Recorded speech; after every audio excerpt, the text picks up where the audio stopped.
ایک زمانہ تھا جب پاکستان فضائیہ کی اصل طاقت اس کے پاس موجود طیاروں کی تعداد نہیں بلکہ اس کے پائلٹوں کی مہارت، ان کی تربیت اور جنگی حالات میں لمحہ با لمحہ درست فیصلہ کرنے کی صلاحیت سمجھی جاتی تھی۔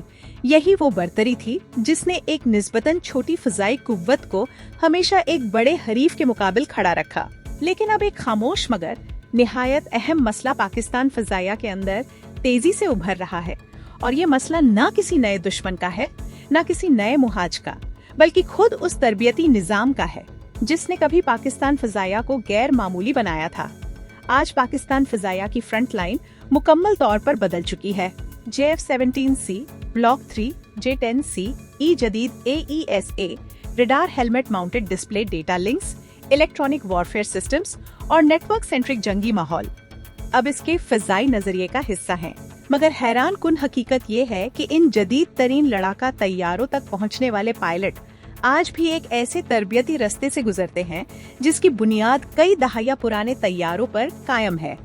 پاکستان فضائیہ کا بنیادی jet trainer Cessna T-37 tweet ہے، ایک ایسا طیارہ جس نے پہلی بار 1954 میں پرواز کی تھی۔ یہ وہ دور تھا جب نہ ڈیجیٹل کاکپٹ موجود تھے، نہ جدید انسانی مشین انٹرفیس، نہ سینسر فیوزن، نہ ملٹی موڈ ریڈار۔ آج بھی پاکستان فضائیہ کے پاس اس کے فعال طیارے موجود ہیں، مگر حقیقت یہ ہے کہ ان کی موجودگی محض مسلسل سروس لائف ایکسٹینشن پروگرامز کی وجہ سے برقرار ہے۔ یہ طیارہ بنیادی فلائنگ سکھا سکتا ہے، مگر جدید فضائی جنگ نہیں۔ اگلا مرحلہ ہونگدو کیٹ کراکورم ہے۔ یہ پاکستان اور چین کے مشترکہ پروگرام کا نتیجہ تھا اور ایک زمانے میں اسے ایک بڑی پیش رفت سمجھا جاتا تھا، مگر وقت بدل چکا ہے۔ اگرچہ پاکستان ایروناٹیکل کمپلیکس ایک گلاس کاکپٹ ورژن کیٹ پی پر برسوں سے کام کر رہا ہے، کھلے ذرائع آج بھی واضح نہیں کرتے کہ یہ پروگرام عملی طور پر کہاں کھڑا ہے۔ اصل مسئلہ یہ ہے کہ کیٹ جدید لڑاکا ماحول کی اس پیچیدگی کو پیدا ہی نہیں کر سکتا جو آج پاکستان فضائیہ کے فرنٹ لائن پائلٹوں کو درکار ہے۔